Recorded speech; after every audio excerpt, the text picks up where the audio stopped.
started the first nylon and Velcro surfer wallet business. And I was in my 30s. Business went straight up and went down below zero. You know, how can you lose more money? Invest your money. So I was down $800,000 at 32 years old. And my poor dad was a great guy. He's a school teacher, head of education for the state of Hawaii. And my poor dad felt sorry for me. And my rich dad says, hey, congratulations, you lost your first business. See, it's in the mindset. He says most entrepreneurs will lose 3 businesses. So rather than run and declare bankruptcy, he says, look, go talk to all your investors, tell them you messed up, you know, tell them you're going to work it out, you're going to pay them back, and go fix that business of yours. So rather than run and hide like some of my partners did, this is in Hawaii where I started the Velcro wallet business. I had to go back in and kind of find out most of the mistakes I made. And then when I could pay people back, because the business was up and running, then I started to pay people back from the successful operation. So I learned more from failing than I did in all my years of school. So that was really good. And then I took my little nylon wallet company out of the surfer market and I took it into rock and roll, of all things. So then I learned how another whole end of entrepreneurship, and that's what paid off my $800,000 in debt. So I always look at failure as an opportunity to learn and get bigger. Unfortunately, our school system teaches kids that if you make mistakes, you're stupid. And in real life, the people that make the most mistakes are the smartest people. Guys that make the most mistakes in life win, except in school, because you get punished for making mistakes. So it's just in your mindset. And so when I lost my first company, it was great. I lived on the street, I was homeless, got yelled at a lot by my investors. It was building self-esteem, and I said, I'll pay you back. You know, you trusted me, I messed up, but I'll pay you back. And it was that spirit, it's called the entrepreneur spirit. I rebuilt the company, took it out of surfing and took it into rock and roll, and we pulled it out of bankruptcy. I never declared bankruptcy, but I paid back my investors. I still had no money, but I paid back my investors.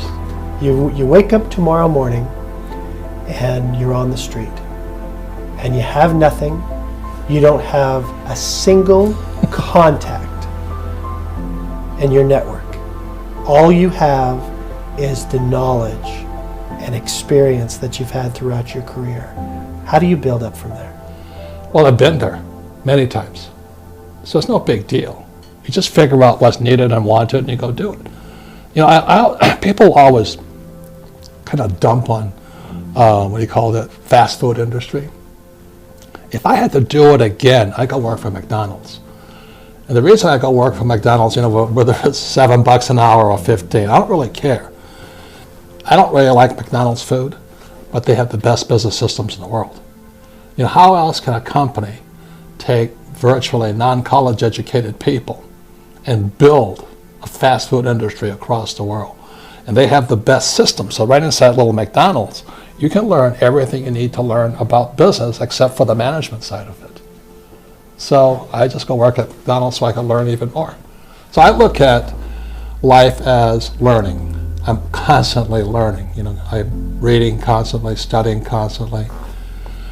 I spend most of my time with entrepreneurs. I don't spend my time with people who complain about the economy, you know. So nothing will really change. I just go back to being an entrepreneur. You know, you better have a spirit that's so strong. You cannot let other people's opinions and criticisms. At that point, he started to learn. He says, I learned a lot from my last business. Let me take what I learned from my last business and put it into this business. The same as I said, I was in surfing.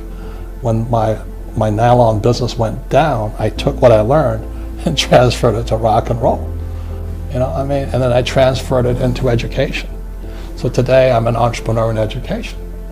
I teach entrepreneurship because I understand what entrepreneurship is. The trouble with most entrepreneurs are self-employed. So they quit their job. And you know, in America today, the SBA, the Small Business Administration, says there's 28 million small business owners. 28 million. 24 million are classified as non-employers. Remember, they're a one-man team. Because that's what they're taught to do in school, to be the rugged individual. The team is the hardest part of the game. You better choose your team really carefully. And that's what entrepreneurs do. They don't choose their team with any kind of precision. Now, I made that mistake. I brought on like friends who thought they were entrepreneurs, and they're incompetent. They were terrible. And I was terrible also. The difference is when we failed in the first business, I went on. They went back to their jobs. It's a very big difference in mindset. So all I'm saying here is this: if you're going to understand this, study entrepreneurs. Like I studied Edison, I studied Gates, Jobs. My biggest hero of all is Jobs, Steve Jobs. What's your philosophy when it comes to selling your product? And what does somebody growing a small business need to know? Well, I always say the number one skill of an entrepreneur is the ability to sell or communicate. Number one. Because sales equals income. So if your sales are down, your income's down. But it's not just selling your customer, you got to sell your employees.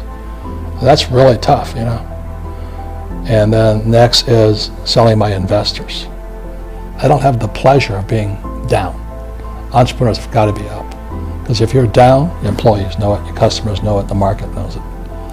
So number one is sales. But when you look at the big picture, there's three things an entrepreneur must learn. Number one is PR. Under that is marketing. And what marketing does is like advertising. They want to set the customer up to get ready to buy. Oh yeah, I saw that Kia ad. I want to buy a Kia. I want to buy some land, I want to buy this. So the customer is now primed to buy it. That's marketing's job. Then the last thing is a sale. So if you've done a really good job on PR, then you've done a great job on marketing. The sale is like that. They walk in, they buy. But if you have no PR and you have no marketing, you have to pound, hard close. Well, Mr. Customer, today's changing business environment, you should buy my insurance and all. And people today hate sales pitches more than ever before. So the number one sales job of a true entrepreneur is to develop your ability to get PR. And I'll say it again, most entrepreneurs are not good at sales. They're horrible at marketing. They have no idea what it is. And they can't get any PR. And so they struggle. And again, sales equals income. So they crash.